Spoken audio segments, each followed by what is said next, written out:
O Poder do Agora, de Eckhart Tolle. Capítulo 9. Muito além da felicidade e da infelicidade existe a paz. O bem supremo além do bem e do mal. Existe diferença entre felicidade e paz interior? Existe. A felicidade depende de circunstâncias consideradas positivas, ao passo que a paz interior não precisa delas.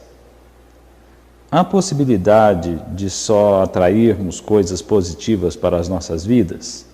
Se a nossa atitude e o nosso pensamento forem positivos, só haverá situações e acontecimentos positivos? Você pode afirmar com certeza o que é positivo e o que é negativo? Já fez o levantamento completo? Muitas pessoas devem ter aprendido bastante com as suas próprias limitações, seus fracassos, suas perdas, suas doenças e sofrimentos. Tudo isso ensinou-as a se desfazer das imagens falsas que tinham de si mesmas, dos desejos e objetivos superficiais ditados pelo ego, e lhes deu profundidade, humildade e compaixão. Fez delas pessoas mais reais. Sempre que acontece alguma coisa negativa, há uma lição embutida, embora nem sempre se perceba isso na hora. Uma doença ou um acidente pode mostrar o que há de real ou irreal em uma situação, aquilo que é importante e o que não é. De uma perspectiva mais elevada, as circunstâncias são sempre positivas. Para ser mais preciso, elas não são positivas nem negativas, são do jeito que são.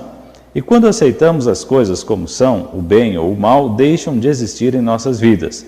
Só o que existe é um bem supremo, que inclui o mal.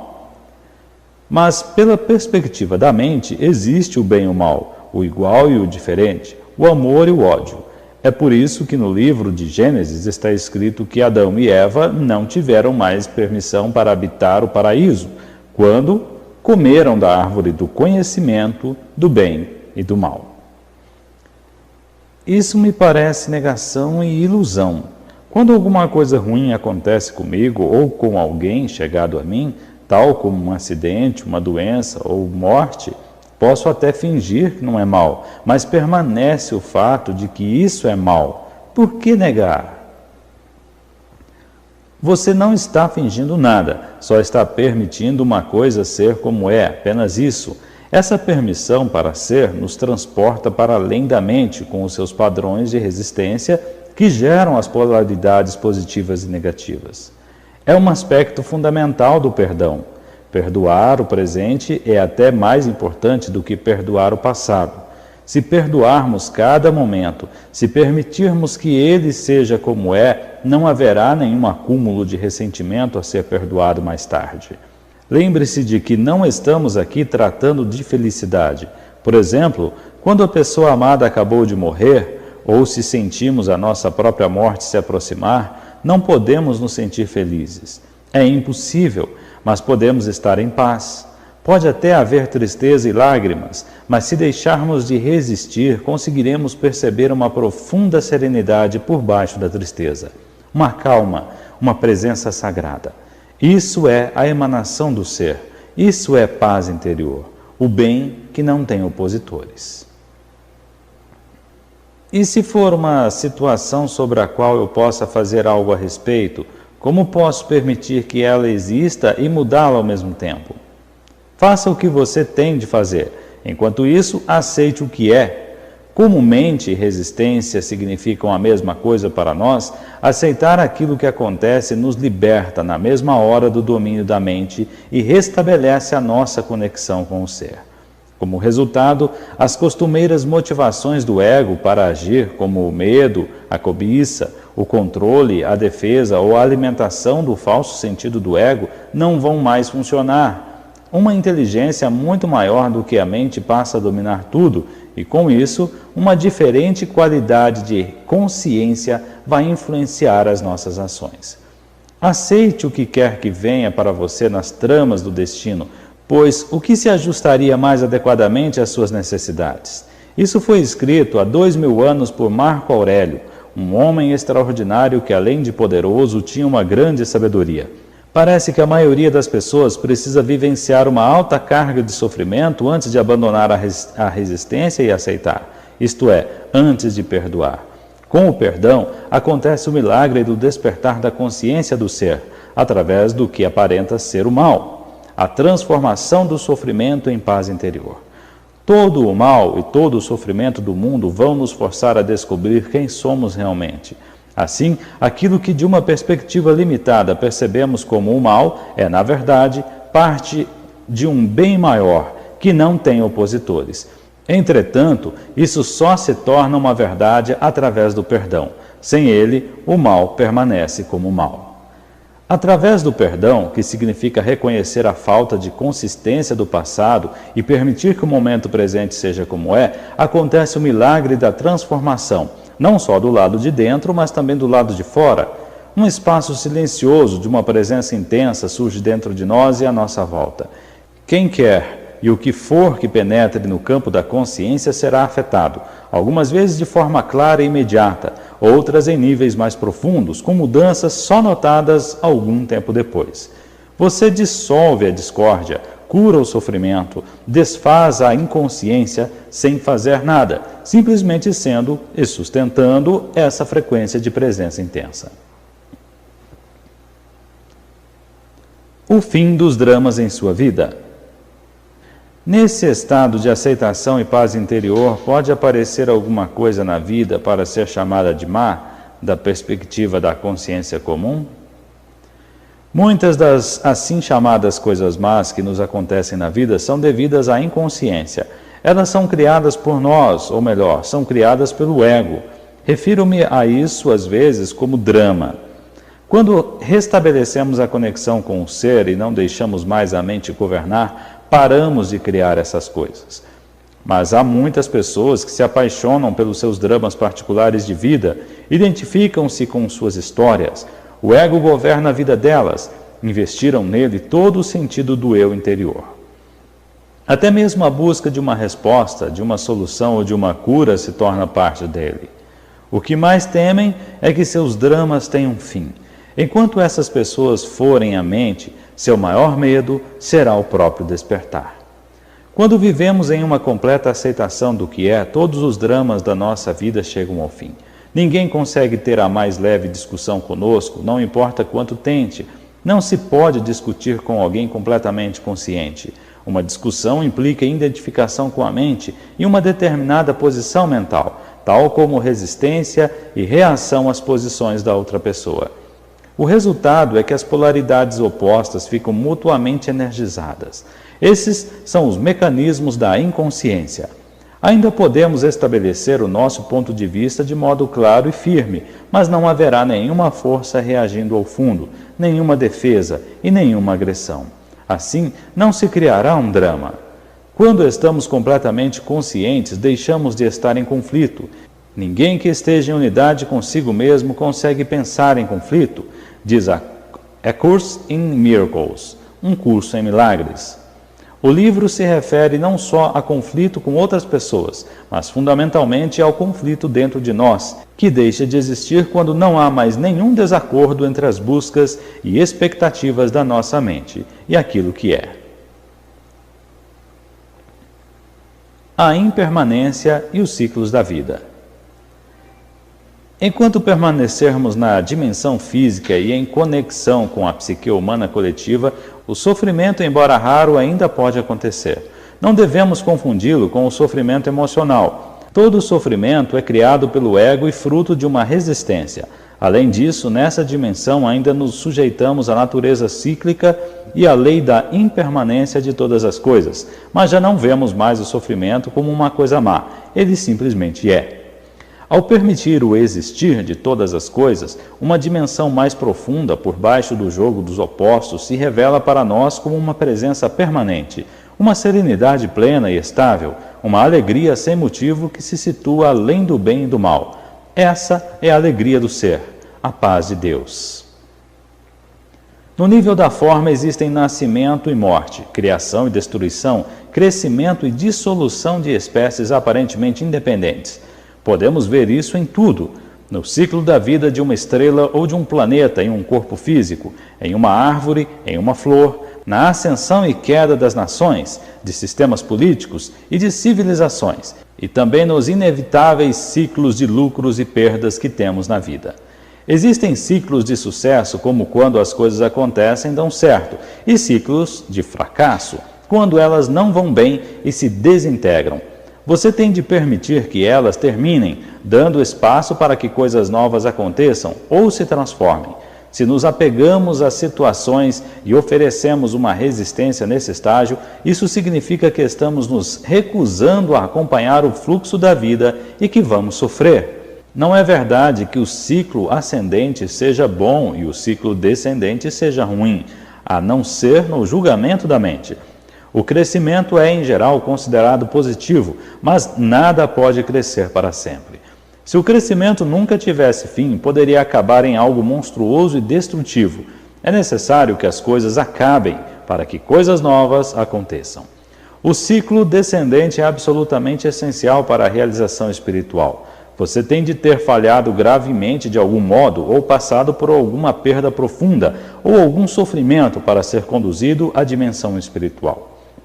Ou talvez o seu sucesso tenha se tornado vazio e sem sentido e se transformado em fracasso. O fracasso está sempre embutido no sucesso, assim como o sucesso está sempre encoberto pelo fracasso.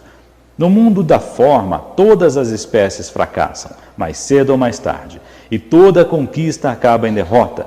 Todas as formas são impermanentes. Você pode ser ativo e apreciar a criação de novas formas e circunstâncias, mas não deve se identificar com elas. Você não precisa delas para obter um sentido de eu interior. Elas são a sua vida, pertencem à sua situação de vida. Nossa energia física também está sujeita a ciclos. Não consegue estar sempre no máximo. Teremos momentos de baixa e de alta energia. Em alguns períodos estaremos altamente ativos e criativos, mas em outros tudo vai parecer estagnado. Teremos a impressão de não estarmos indo a lugar nenhum, nem conseguindo nada. O ciclo pode durar de algumas horas a alguns anos, e dentro dele pode haver ciclos longos ou curtos, mas muitas doenças são provocadas pela luta contra os ciclos de baixa energia, que são fundamentais para uma renovação. Enquanto estivermos identificados com a mente, não poderemos evitar a compulsão de fazer coisas e a tendência para extrair o nosso valor de fatores externos, tais como as conquistas que alcançamos. Isso torna difícil ou impossível para nós aceitarmos os ciclos de baixa e permitirmos que eles aconteçam. Assim, a inteligência do organismo pode assumir o controle como uma medida autoprotetora e criar uma doença com o objetivo de nos forçar a parar, de modo a permitir que uma necessária renovação possa acontecer. A natureza cíclica do universo está intimamente ligada à impermanência de todas as coisas e situações. Buda fez disso uma boa parte central de seu ensinamento. Todas as circunstâncias são altamente instáveis e estão em um fluxo constante, ou, como ele colocou, a impermanência é uma característica de cada circunstância, de cada situação com que vamos nos deparar na vida. Elas vão se modificar, desaparecer ou deixar de proporcionar prazer. A impermanência também é um ponto central dos ensinamentos de Jesus. Não acumule tesouros na terra, onde as traças e a ferrugem arruinam tudo, onde os ladrões arrombam as portas e paredes para roubar. Enquanto a mente julgar uma circunstância boa, seja um relacionamento, uma propriedade, um papel social, um lugar ou o nosso corpo físico, ela se apega e se identifica com ela. Isso faz você se sentir bem em relação a si mesmo e pode se tornar parte de quem você é ou pensa que é. Mas nada dura muito nessa dimensão, onde as traças e a ferrugem devoram tudo. Tudo acaba ou se transforma. A mesma condição que era boa no passado, de repente se torna ruim. A prosperidade de hoje se torna o consumismo vazio de amanhã. O casamento feliz e a lua de mel se transformam num divórcio infeliz ou em uma convivência infeliz. A mente não consegue aceitar quando uma situação à qual ela tenha se apegado muda ou desaparece. Ela vai resistir à mudança. É quase como se um membro estivesse sendo arrancado do seu corpo. Às vezes ouvimos falar de pessoas que cometeram suicídio porque perderam a fortuna ou tiveram sua reputação arruinada. Esses são casos extremos. Outras pessoas, ao sofrer uma grande perda, tornam-se profundamente infelizes ou adoecem. Não conseguem distinguir a vida da situação de vida. Li recentemente sobre uma famosa atriz que morreu depois dos 80 anos, que foi ficando cada vez mais infeliz e reclusa conforme envelhecia. Ela estava identificada com uma circunstância, a sua aparência externa. No início, isso lhe deu um sentido feliz do eu interior, depois um sentido infeliz. Se tivesse sido capaz de se conectar com a vida interior, que é dissociada da forma e do tempo, ela poderia ter aceitado o desaparecimento da beleza, observando de um lugar de serenidade e paz. Além do mais, sua aparência teria se tornado cada vez mais transparente à luz que brilha através da verdadeira natureza, de modo que a beleza externa não teria sumido, mas se transformado em beleza espiritual. Porém, ninguém contou a ela que isso era possível. O tipo de conhecimento mais básico ainda não está ao alcance de todos. Buda ensinou que até mesmo a felicidade pessoal é dukkha, uma palavra da língua Pali que significa sofrimento ou insatisfação. Ela é inseparável do seu oposto, ou seja, a felicidade e a infelicidade são, na verdade, uma coisa só. Somente a ilusão do tempo a separa.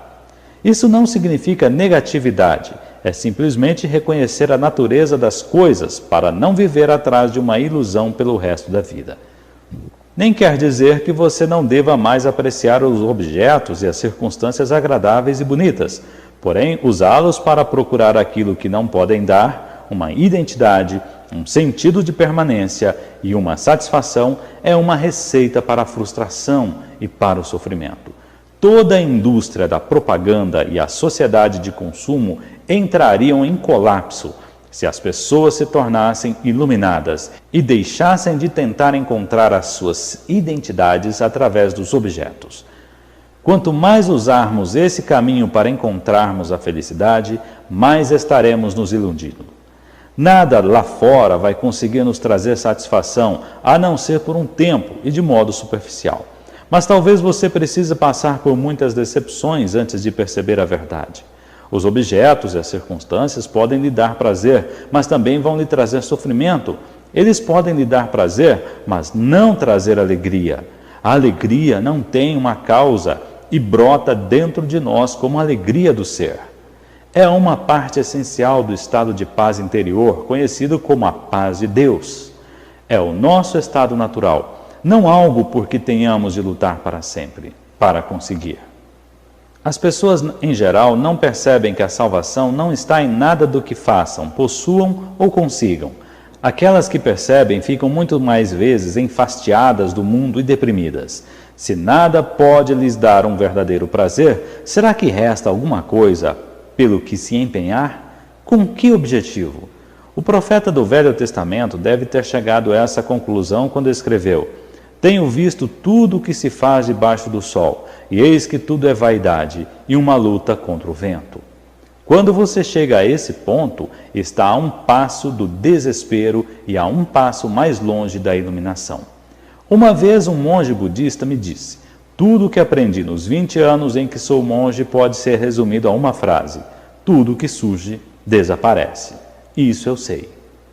O que ele quis dizer foi o seguinte: aprendi a não oferecer qualquer resistência ao que é. Aprendi a permitir que o momento presente aconteça e a aceitar a natureza impermanente de todas as coisas e circunstâncias. Foi assim que encontrei a paz. Não oferecer resistência à vida é estar em um estado de graça, de descanso e de luz. Esse estado não depende de as coisas serem boas ou ruins, é quase paradoxal.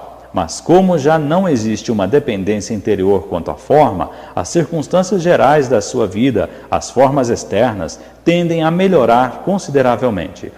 As coisas, as pessoas ou as circunstâncias que você deseja para a sua felicidade vêm agora até você sem qualquer esforço, e você está livre para apreciá-las enquanto durarem. Todas essas coisas naturalmente vão acabar. Os ciclos virão e irão, mas com o desaparecimento da dependência não há mais medo de perdas. A vida flui com facilidade. A felicidade que provém de alguma coisa secundária nunca é muito profunda. É apenas um pálido reflexo da alegria do ser, da paz vibrante que encontramos dentro de nós ao entrarmos no estado de não resistência. O ser nos transporta para além das polaridades da mente e nos liberta da dependência da forma. Mesmo que tudo em volta desabe e fique em pedaços, você ainda sentirá uma profunda paz interior. Você pode não estar feliz, mas vai estar em paz.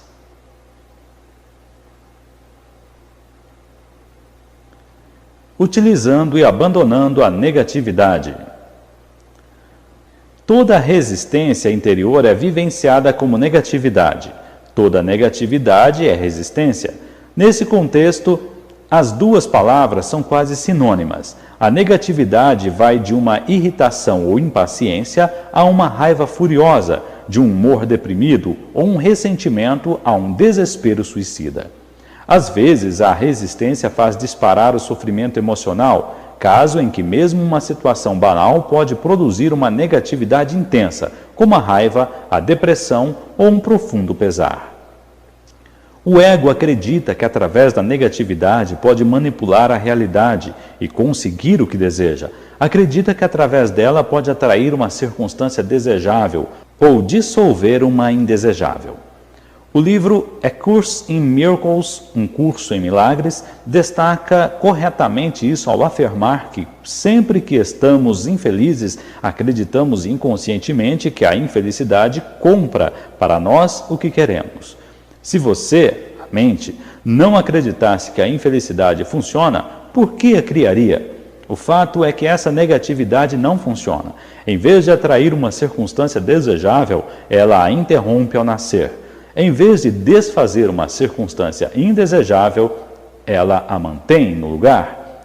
Sua única utilidade é que ela fortalece o ego, e essa é a razão pela qual ele a adora.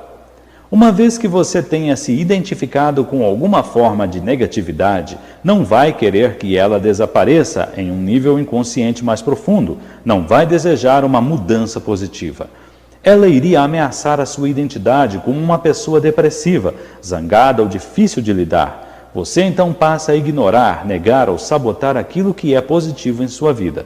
É um fenômeno comum e também doentio. A negatividade é completamente antinatural. É um poluente psíquico e existe um vínculo profundo entre o envenenamento e a destruição da natureza e a grande negatividade que vem sendo acumulada na psique coletiva humana.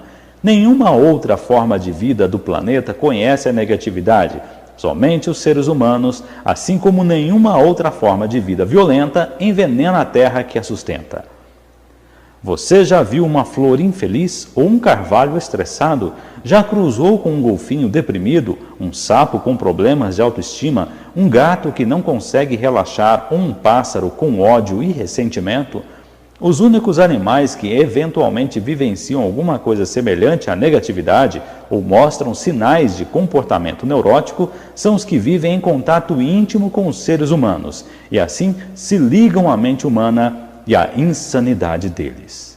Observe as plantas e os animais. Aprenda com eles a aceitar aquilo que é e a se entregar ao agora. Deixe que eles lhe ensinem o que é ser, o que é integridade, estar em unidade, ser você mesmo, ser verdadeiro. Aprenda como viver e como morrer e como não fazer do viver e do morrer um problema. Vivi com alguns mestres zen, todos eles gatos. Até mesmo os patos me ensinaram importantes lições espirituais. Observá-los é uma meditação. Como eles flutuam em paz de bem com eles mesmos, totalmente presentes no agora, dignos e perfeitos, tanto quanto uma criatura sem mente pode ser. Eventualmente, no entanto, dois patos vão se envolver em uma briga, algumas vezes sem nenhuma razão aparente ou porque um pato penetrou no espaço particular do outro. A briga geralmente dura só alguns segundos e então os patos se separam, nadam em direções opostas e batem suas asas com força algumas vezes. Então continua a nadar em paz, como se a briga nunca tivesse acontecido. Quando observei isso pela primeira vez, percebi num relance que, ao bater as asas, eles estavam soltando a energia acumulada, evitando assim que ela ficasse aprisionada no corpo e se transformasse em negatividade. Isso é sabedoria natural. É fácil para eles porque não têm uma mente para manter vivo o passado, sem necessidade, e então construir uma identidade em volta dele. Uma emoção negativa não poderia também conter uma mensagem importante? Por exemplo, se me sinto deprimido com frequência, será que pode ser um sinal de que existe alguma coisa errada em minha vida e isso pode me forçar a olhar para a minha situação de vida e fazer mudanças? Sim, as emoções negativas repetitivas podem às vezes conter uma mensagem, como ocorre com as doenças. Qualquer mudança que você faça, seja ela relacionada com seu trabalho, seus relacionamentos ou seu ambiente, é apenas uma máscara, a menos que se origine de uma mudança no seu nível de consciência. E até onde isso interessa, só pode significar uma coisa: estar mais presente. Quando você já tiver alcançado um certo grau de presença, não precisará mais da negatividade para lhe dizer o que é necessário na sua situação de vida. Mas, enquanto a negatividade estiver lá, utilize-a. Use-a como um tipo de sinalizador, um lembrete para estar mais presente. Como impedimos que a negatividade surja e como nos livramos dela, já que está lá? Como já afirmei, você não deixa que ela surja ao estar completamente presente. Não desanime. Ainda são poucas as pessoas no planeta que conseguem manter um estado contínuo de presença, embora algumas já estejam chegando bem perto. Acredito que logo serão muitas. Sempre que perceber alguma forma de negatividade crescendo dentro de você, não olhe para ela como um fracasso, mas sim como um sinal que está lhe dizendo: acorde, largue a sua mente, esteja presente. Existe um romance de Aldous Huxley chamado A Ilha, escrito em seus últimos anos de vida, quando ele ficou muito interessado nos ensinamentos espirituais. Conta a história de um homem que naufragou perto de uma ilha isolada no resto do mundo. Essa ilha era habitada por uma civilização especial. A coisa estranha sobre ela é que seus habitantes, diferentemente do resto do mundo, eram sadios de verdade. A primeira coisa que o náufrago percebe são os papagaios multicoloridos empoleirados nas árvores, que davam a impressão de estar repetindo as palavras atenção, aqui e agora, atenção, aqui e agora. Adiante descobrimos que os habitantes da ilha ensinaram essas palavras aos papagaios para que fossem sempre lembrados de ficar presentes. Portanto, toda vez que sentir a negatividade crescer dentro de você, causada ou não por um fator externo, um pensamento ou mesmo nada em particular, olhe para ela como se fosse uma voz dizendo: atenção, aqui e agora, acorde. Até mesmo a mais leve irritação é significativa e precisa ser conhecida e observada. Do contrário, haverá um aumento cumulativo de reações não observadas, como afirmei anteriormente. Você pode descartá-la assim que perceber que não quer ter esse campo de energia no seu interior e que ela não tem nenhum objetivo. Mas certifique-se de que você se livrou completamente dela.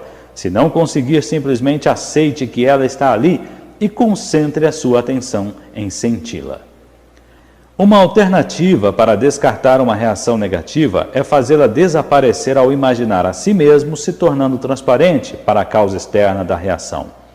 Recomendo que você pratique primeiro com as coisas do dia a dia. Vamos dizer que você esteja em casa. De repente, vindo da rua, começa a soar um alarme insistente de carro. Surge uma irritação. Qual é o objetivo dessa irritação? Nenhum até aqui. Por que você a criou? Você não a criou. Quem a criou foi a mente. Ela teve uma reação totalmente automática, totalmente inconsciente. Por que a mente a criou? Porque ela sustenta a crença inconsciente de que a resistência dela, que você absorve como alguma forma de negatividade ou infelicidade, vai dissolver a condição indesejada. Isso naturalmente é uma ilusão. A resistência que ela cria, nesse caso a irritação ou raiva, é muito mais desagradável do que a causa original que ela está tentando desfazer. Tudo isso pode ser transformado em prática espiritual. Sinta-se ficando transparente, sem a solidez de um corpo material. Agora permita que o barulho, ou o que estiver causando emoção negativa, passe através de você. Ele não está mais golpeando uma parede sólida dentro de você. Como disse, pratique primeiro com as coisas simples. O alarme do carro, o choro de uma criança, o barulho do tráfego. Em vez de ter uma parede de resistência dentro de você, que é atingida de modo constante e doloroso pelas coisas que não deveriam estar acontecendo, deixe que tudo passe através de você. Alguém diz alguma coisa grosseira para ferir você?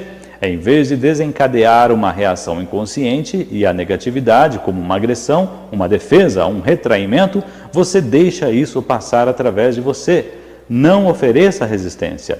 É como se não existisse mais ninguém ali para ser machucado. Isso é perdão. Nesse sentido, você se torna invulnerável. Pode dizer a essa pessoa que o comportamento dela é inaceitável, se você escolher fazer isso, mas essa pessoa já não tem mais o poder de controlar o seu estado interior. Você passa a estar em seu próprio poder, não mais em poder de alguém, nem sob o governo da mente. Seja um alarme de carro, uma pessoa grosseira, uma inundação, um terremoto ou a perda de todos os seus bens. O mecanismo de resistência é o mesmo. Pratico meditação, frequento seminários, leio muito sobre espiritualidade e em busca de um estado de não resistência. Mas se você me perguntar se encontrei a verdadeira paz interior, minha resposta teria que ser não.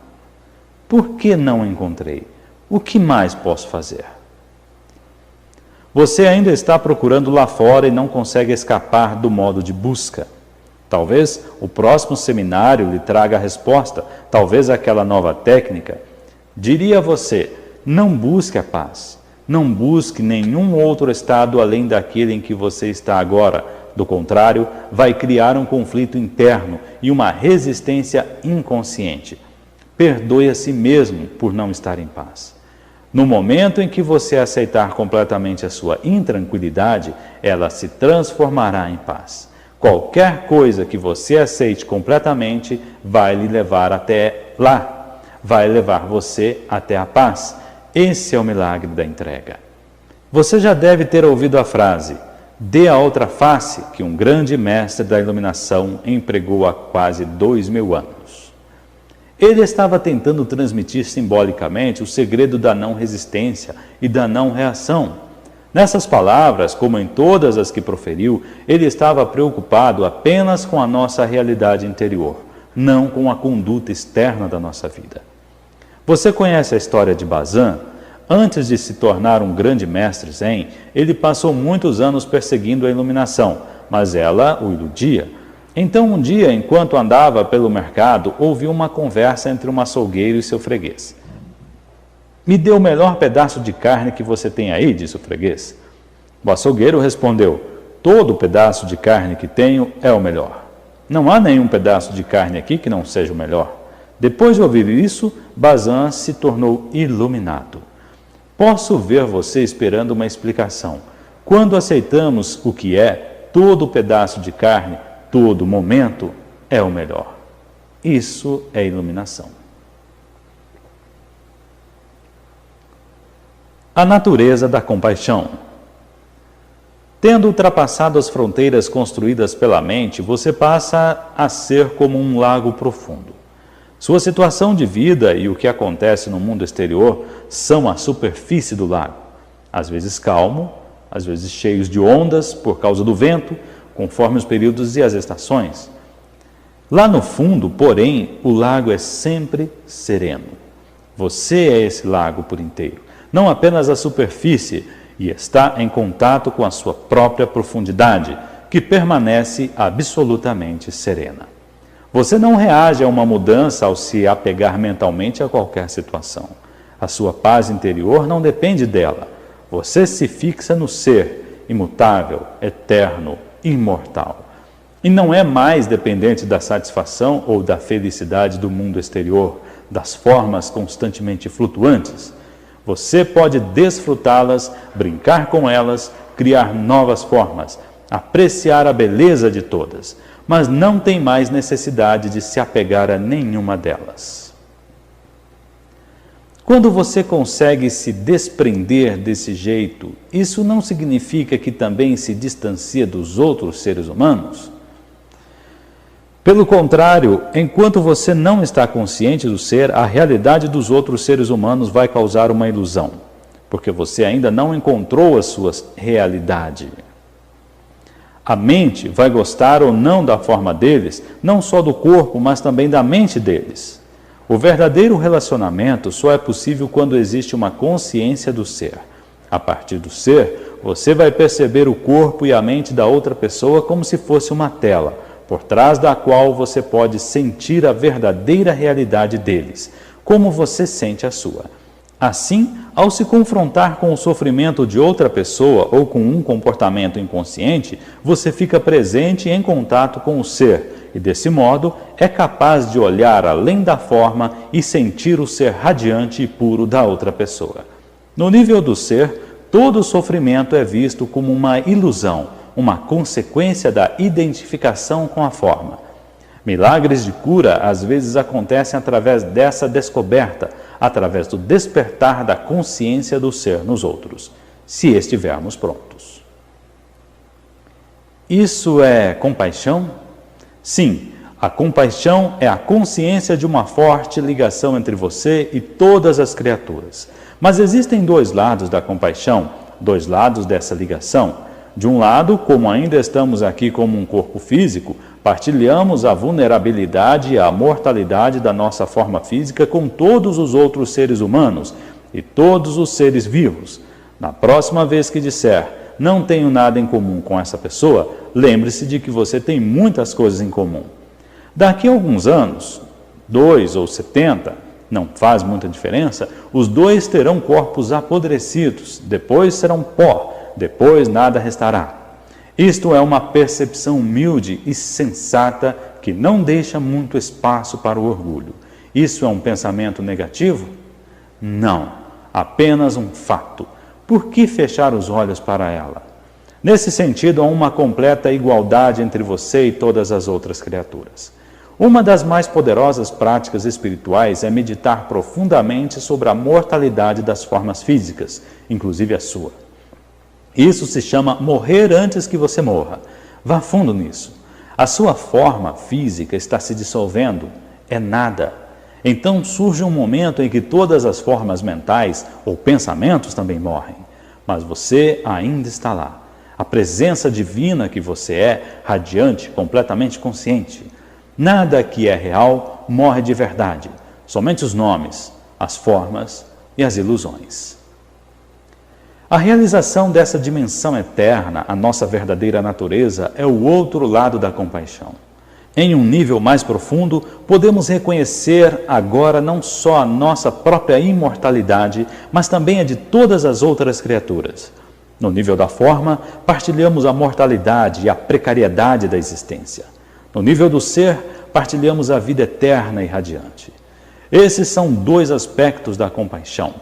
Na compaixão, os sentimentos de tristeza e de alegria, aparentemente opostos, se fundem em um só e se transformam em uma profunda paz interior.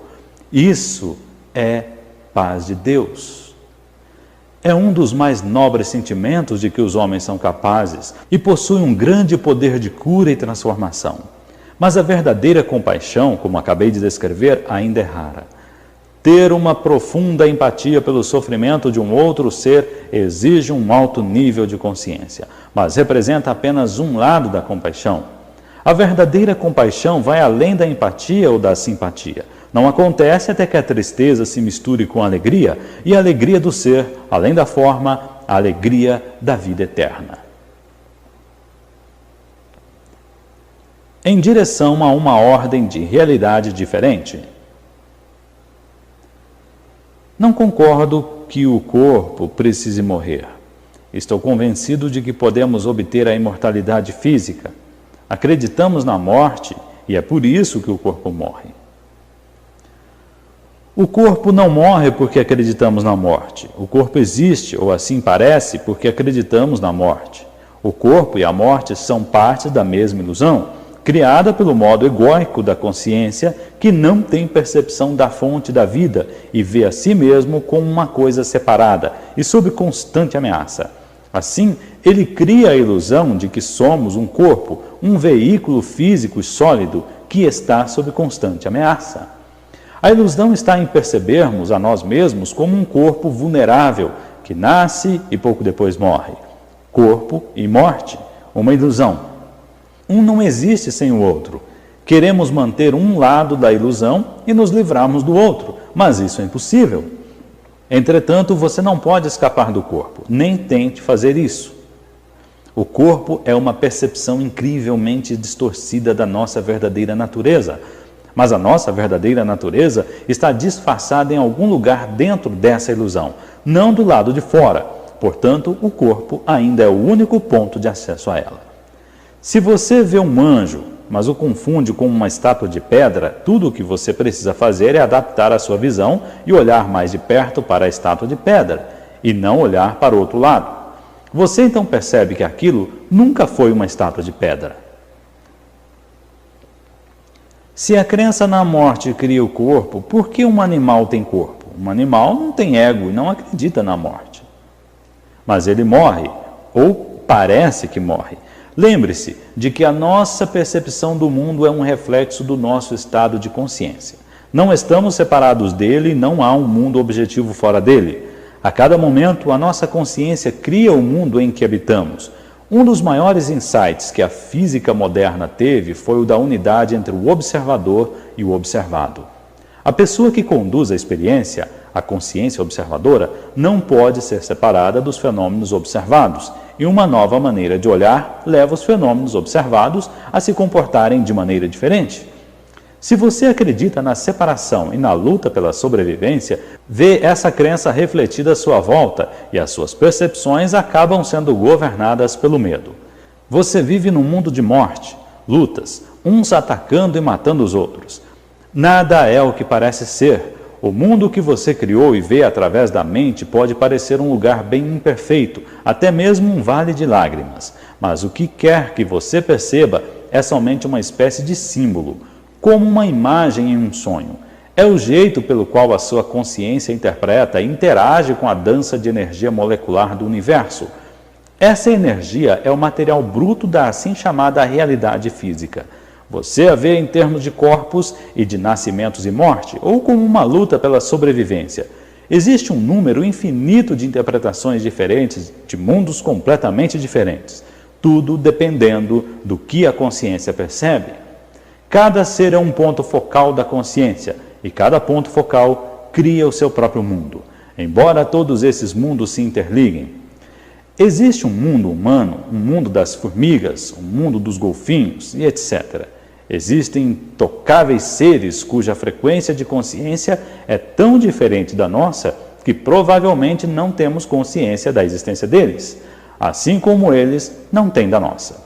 Seres altamente conscientes da ligação que mantêm com a fonte habitam um mundo que para nós parecia ser um domínio celeste, mas ainda assim todos os mundos são basicamente um só. No momento em que a consciência humana coletiva tiver se transformado, a natureza e o reino animal irão refletir essa transformação.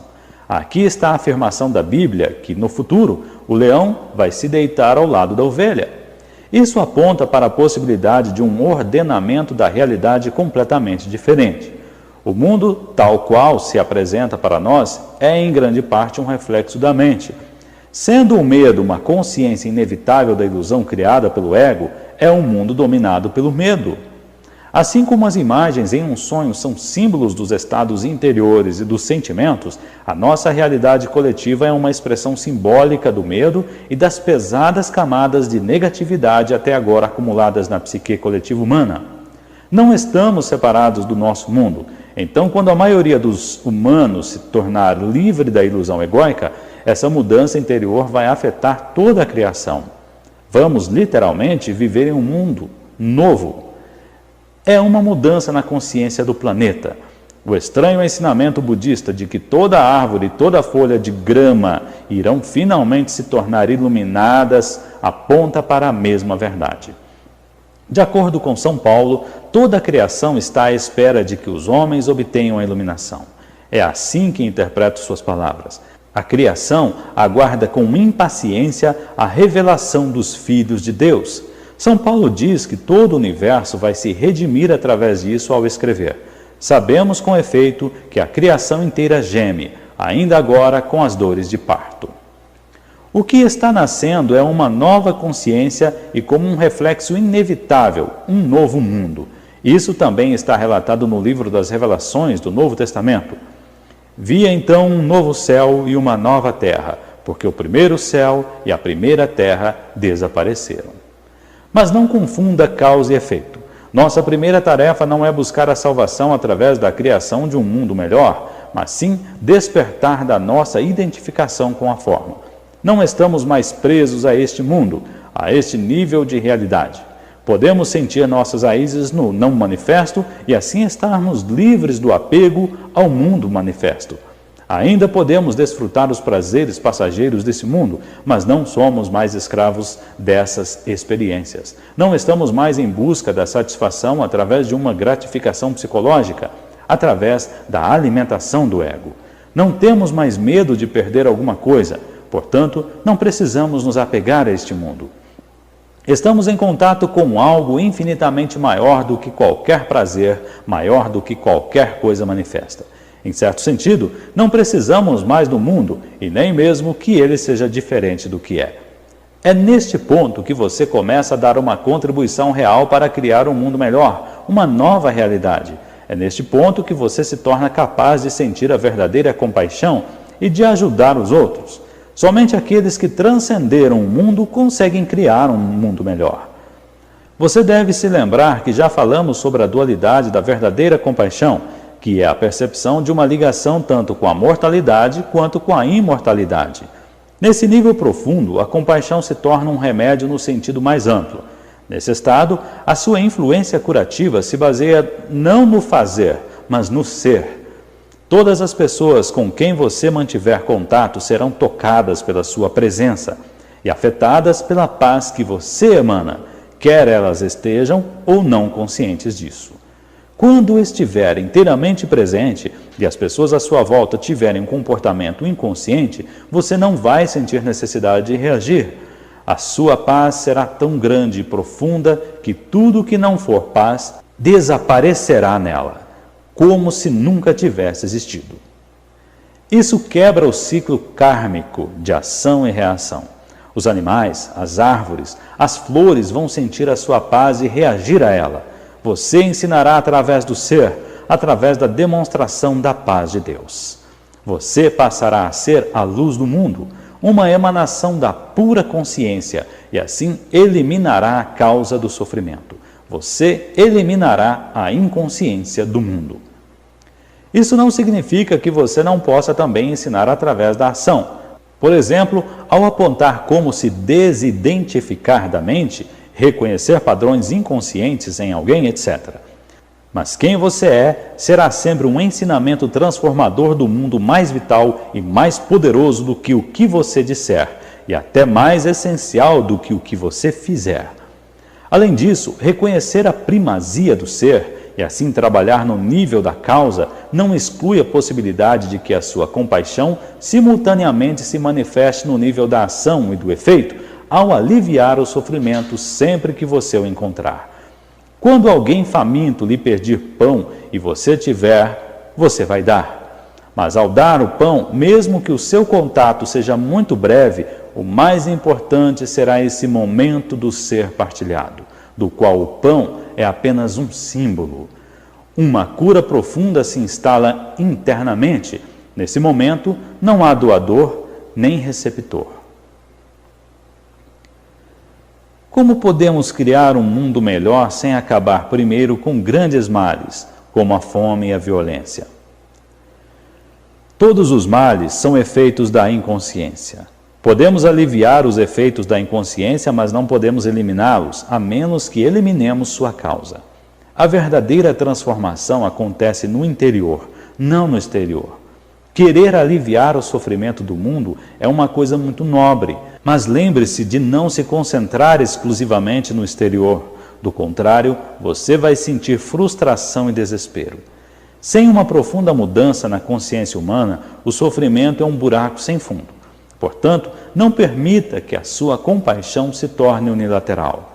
A empatia com o sofrimento do outro e o desejo de ajudar devem ser equilibrados com uma profunda percepção da natureza eterna de todas as coisas e com a consciência do aspecto ilusório de todos os sofrimentos.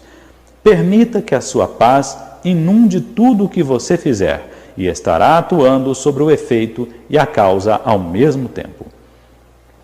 Se quiser impedir que os seres humanos destruam uns aos outros e acabem com o planeta, lembre-se de que assim como não consegue combater a escuridão, você também não pode combater a inconsciência. Não tentar fazer isso, a oposição polar vai se tornar fortalecida e mais profundamente arraigada.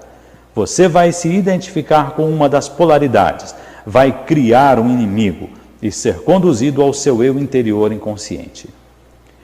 Eleve a consciência ao disseminar a informação, ou melhor, pratique a resistência passiva. Mas tenha certeza que você não carrega nenhuma resistência interior, nenhum ódio, nenhuma negatividade. Ame os seus inimigos, disse Jesus, o que obviamente significa não tenha inimigos.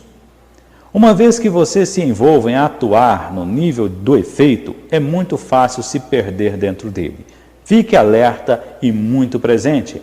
A causa tem de permanecer. O seu foco inicial, o ensinamento da iluminação, do seu propósito principal, e a paz, o seu mais precioso presente para o mundo.